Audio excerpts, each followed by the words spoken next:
What's wrong? Whoa, there we go. Hey everybody, I'm Nathan Warnock. I'm Andrea Warnock. And this is our Sunday night show. This is a show that we do every Sunday night where we talk a little bit about a topic that has been on our minds this week. Take your questions and comments on the shows that we released this week or shows that you've watched recently, or just any topic related to marriage and family and kind of, anything that our show is about. So with that lead in, babe, how was the week? It was good. It was a good week, pretty normal. Jackson had his first baseball game yesterday, so that was fun. First of the season. As I was driving to his game, I was like thinking, kind of dreading this season because the baseball season is always hard with you're gone a lot, but yet also really excited because it's always fun to watch your kids do something that they love. So yeah, it's interesting to see him grow. I mean, I know it's a lot on you, and it's a blessing to Jackson and a blessing to I that you're willing to do that, but it's really interesting to watch him just grow up. Sure. Like anything, it's not just sports. I mean, I'm sure if you've got kids in, music or choir or, any sort of, thing that they're doing year in and year out, to be able to see them grow in that thing it's a lot of fun as a parent. Yeah. So that was great. And then today we dedicated our youngest, Easton, our 5th, so at church. And that was great too. It was kind of weird because we had only just dedicated our 4th, maybe even less than a year ago. It was a year ago. A year ago, yeah. So I was like, man, it feels like we just did this. And then I realized it had been not that long ago. Yeah, we did just do this. Yeah, so we didn't have baby dedications at our church course in 2020 due to COVID stuff and all that. But did start it back up in 2021, and that's when we dedicated Lincoln. That's when we dedicated him. We just had So it's good. 2 back to back. Yeah. Yeah. So that's what I want to talk a little bit about today. And as people are filing in the chat, love to have you give us a what's up in the chat. If you're watching on either YouTube or Facebook, we get both chats. So let us know that you're watching. Let us know if you have any questions. But we love to do more than just talk at the people that show up for these live events. That's what we do on our Monday and our Friday shows. So love to have you just give us what's up and talk with us a little bit. Speaking of the Monday and Friday shows and what you said about dedicating our children, that's what I want to talk a little bit about, not just tonight, but this week on our Marriage Monday and our Family Friday shows. So for tonight, as a bit of a preview, I wanted to just talk a little bit about why do we do dedication? And we've talked about this a little bit before on our live, but I know different people cycle in and out. So I wanted to just talk a little bit about that because it's easy for it to just be a contentious thing because there are so many different denominations of Christianity that do things differently. And sometimes the Baptists and the non-denominationals, or whatever you want to call that group of people, can be accused of just being contrarian by not doing baby baptism and instead doing dedication. And so I thought I would just briefly talk about why we do dedication, but that's going to be super brief because the other thing that I want to talk a little bit about is why do we do dedication? Like it's one thing about why a church does dedication. It's another thing about why do we dedicate. So there's a story. First of all, I'll look through and encourage you to look through of your own accord. But when you look through the Bible, you're not going to find any examples of baby baptism. There's lots of births that are described in the Bible, lots of important births, the birth of Christ being number one among them. So if close to the heart of the Lord was for babies to be baptized, you would certainly think you would find examples of it in the Bible, and you don't. So that raises the question then, why do, Catholics and Lutheran and all these different denominations, why do they do baby baptism? And the answer to that is in what they call church tradition, right? They have different names for it in these different denominations, but it essentially all refers to the same thing, which is right. So it's an official sort of introduction of this child into Catholicism if it's a Catholic baby baptism ceremony. But the point is that it's not something that's found in the Bible. It's something that's brought about by years and years and decades and centuries of church tradition. Yeah. For us, we believe that God's word is the final say in all matters of our lives. It doesn't mean that there's not time for church tradition. It just means that doctrinally, we're going to side with what the Bible says. And what you don't find in the Bible are examples of baby baptism. What you do find in the Bible are tons of examples of people dedicating things that the Lord has given them back to him, right? Whether it's, children, in the case of Abraham, and you look at it like Isaac, in the case of certainly the example we used today in the class at church was with Hannah and Samuel. In 1 Samuel, you can see it in 1 Samuel 1 and 2.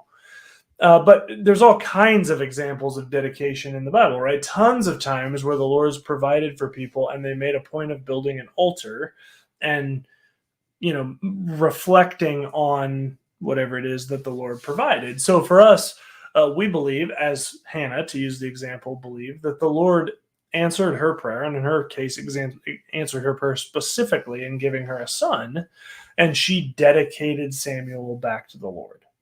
And so for us, it's a reflection of the reality that when you have a child, you come to a recognition at a heart level, a revelation really, that we did some stuff to have this child, but we didn't ultimately create the child and bring the spark of life into that child, right? Someone greater than me did that. Yeah.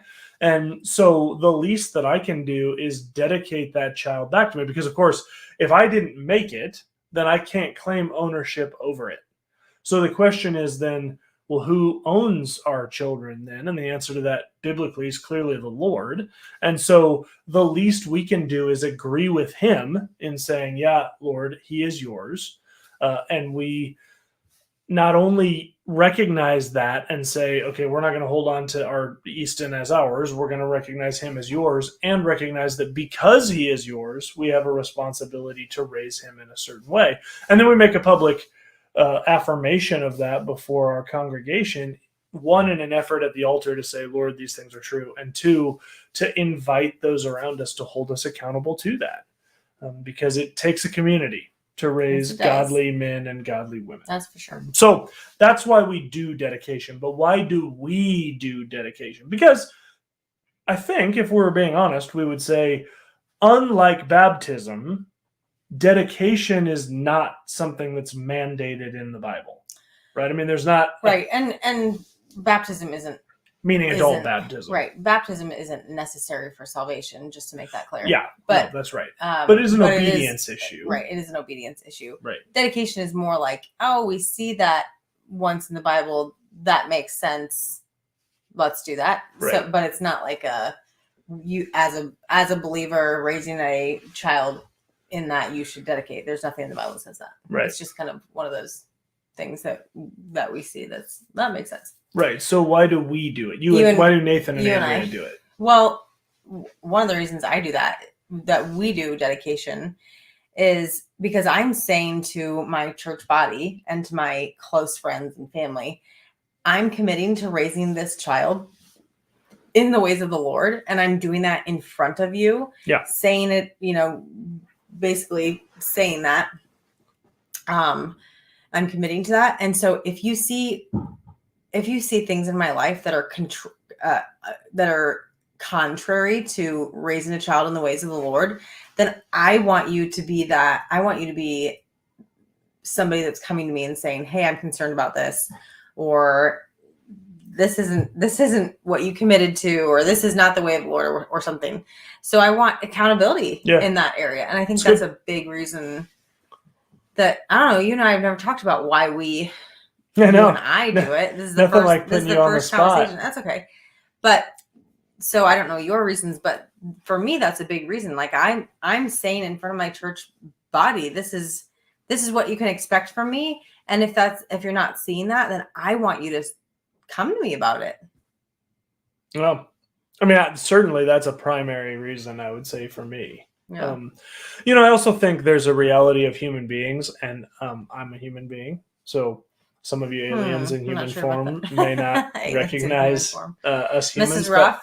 but I am a human. And one thing I know to be true about humans are we all have lots of goals that we keep to ourselves because we don't want other people to have the freedom to call us out on those things. Yeah. And so certainly, whether I dedicated formally in a dedication ceremony at a church, my intention would be to raise my children in a way that's God honoring. But I believe there's something about making a public declaration of that makes it more real. Yeah, that's true. Right. I mean, I think if we, on January 2nd, more people made their gym membership declaration a public thing, more people might follow through on that because people would go, I thought you said you were going to do this thing. Right. But there's a part of us, the pride part of us human beings, that don't want to be called out on these things. And so for baby dedication, it's an open invitation to those people that are involved in our lives to please do this. Please do hold me accountable to this. I'm telling you publicly, this is my intention. It's also a fun little introduction of, hey, we have a new baby. Obviously, that's not a primary reason why we do it. But for me, it does my heart good to see all these babies. I mean, we had couples stretched all the way across our stage at church with little babies that they were dedicating back to the Lord. It is a beautiful picture. And I was talking to my mom today about baby dedication at our church. She was there. She and my dad were there. And she said, just to see all of those parents with all those babies stretched across the stage, she said that's a evidence of a church that's alive. Yeah. Or that's, so that was kind of fun too. Just to see a church that's growing from the babies. Right. It's great. Right. And another reason why I love doing baby dedication, and this is probably maybe more my church leadership role than Nathan and Andrea role, but there's an opportunity in the way our church does baby dedication when we do the class before the church encounter, that there's opportunity for other church leaders to sort of speak prophetically and pray over these babies.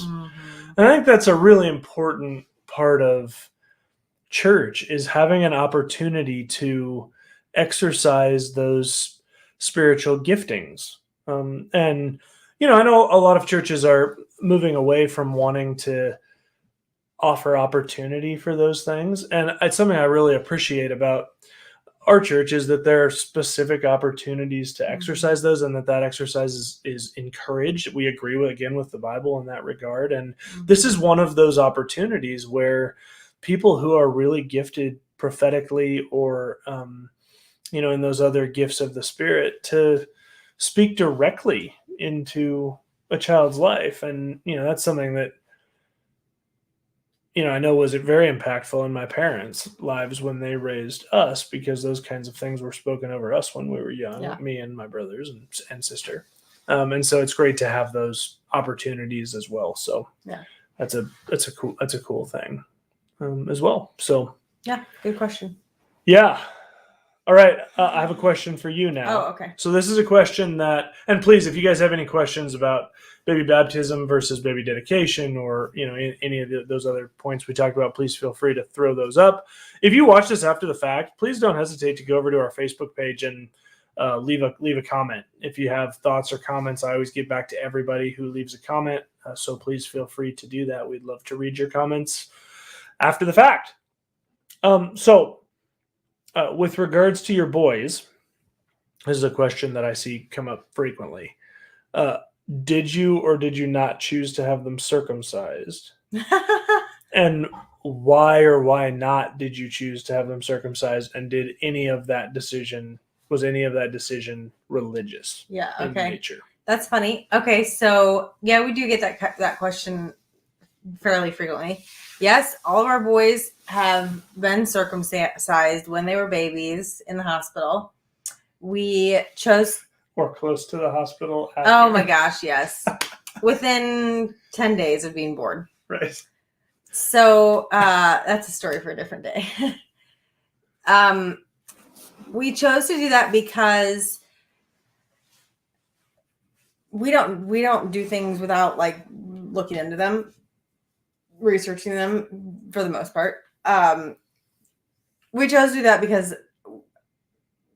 I have read that can be a problem as kids get older, trying to keep that clean when they're not circumcised. And I now know from having lots of boys and having one that is responsible for his hygiene that they're not the most hygienic people on the face of the planet. So leaving that area to be cleaned in the hands of young boys or young men who aren't really maybe paying a whole lot of attention and doing a very thorough job Fair. Can lead to some really nasty infections and problems and all that. And just looking into,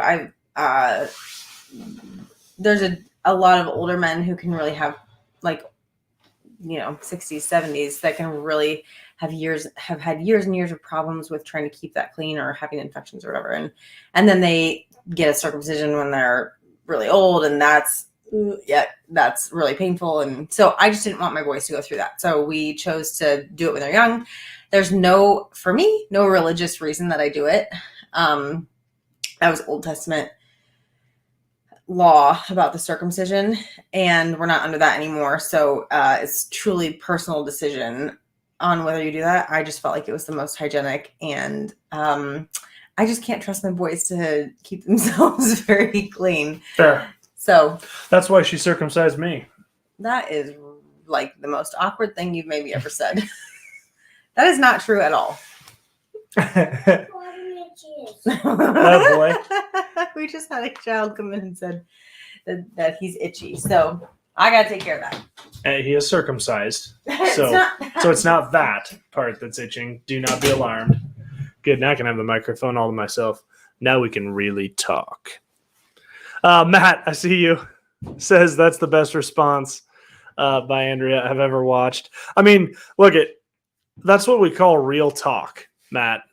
And seriously, I mean, that seriously is our conversation. And we have a lot of people that get really, this whole circumcision thing has become kind of interestingly, I don't know, divisive. Thank you, babe, through the door. Yeah, it's become kind of divisive, and we have a number of friends and or family who have chosen to not circumcise their boys, and we've had some fairly frank discussions about that. And man, it's I mean, what she said's exactly right.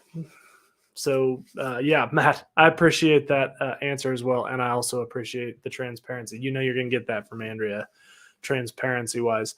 Hey, by the way, MJ, I hope you guys are having an amazing trip. I know you're out and about, so hope you're having a great time. And missed you this morning, but we held down the ship and had a lot of fun in the meantime. So love you, man. You're missed. Hope you guys are having a great time. Okay, well, we're gonna wrap it up here pretty quick, unless you guys have any other questions or comments or thoughts, because Andrea is fixing someone's itchy bottom. So I don't know that she's gonna have any question for me, but I will say, man, if you've never dedicated your kids to the Lord formally, and I don't necessarily mean formally like, hey, make sure you go to a church and have them do it, right? There isn't anything more spiritual about a church than anywhere else where the believers are gathered. So if you've never dedicated your kids and your family to the Lord, I would really encourage you to do that, even if that just means gathering those God-fearing people around you who you want to invite to hold you accountable to that, and just telling them, hey, this is what we want to do. This is why we want to do it. This is why we've invited you to be a part of this. Maybe read that passage in 1 Samuel, I think it's 2-28, that talks about what Hannah went through and the things that she recognized. And the three things specifically that I would encourage you to look for is, first and foremost, she recognized that children were a blessing from the Lord. Second of all, she recognized that her responsibility was to raise them with an understanding that they're God's children, not her children. And thirdly, it was her responsibility to teach them who God is in their lives. And we've talked about all these things in various episodes, particularly on Family Friday. But if you want more information on that, that's actually what we're going to talk about this week on both Marriage Monday and Family Friday. We're not going to go back over the Hannah story. That's why I wanted to set it up a little bit today. But we are going to talk about, what does it mean to dedicate your marriage to the Lord? What does it mean to dedicate your children to the Lord? I mean, practically and psychologically, what does it mean when we do that?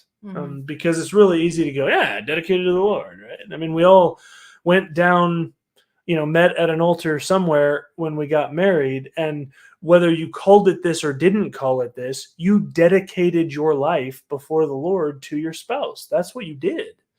But tragically, so many people, that dedication never gets from here to here. And so it ultimately doesn't look anything like what a dedicated marriage before the Lord should look like. And I'm talking to people in the church, right? I mean, I'm not talking about people that don't have any relationship with the Lord. I'm talking about people within the community of believers who don't understand what it is that we're doing here when we dedicate something. When we talk about building an altar, what does that mean? Yeah. And so we're going to talk about that this week on both Marriage Monday and Family Friday, and I look forward to doing that. I think this is the first time we will be talking about a singular topic on both the separate shows. Maybe. So it'll be fun. Mm-hmm. All right, anything else, babe? Any questions for me? Do you want to talk my circumcision at all? Oh my gosh. No. Okay. Such a weirdo. All right. Well, like I had my mom on the line too to talk about it. I think she's good too. All right. Cool. Anything else, baby girl? Nope. All right. MJ, thank you. I look forward to getting your thoughts on it. Hope you and April get a chance to listen to the topic. But man, we love you guys. Hope you're having a good time. Anything else, baby? No. Did you get the itchy situation figured out? Yep. Great. Mom power. I think more than anything, it's like an opportunity for him to ask if I'll come up and beg me to come up and snuggle him. He's my probably most snuggly child. Got it. And the answer was yes. What? Sorry. Okay, we're going to talk about this. We will talk to you next time. And remember, God is for your marriage. Have a great night.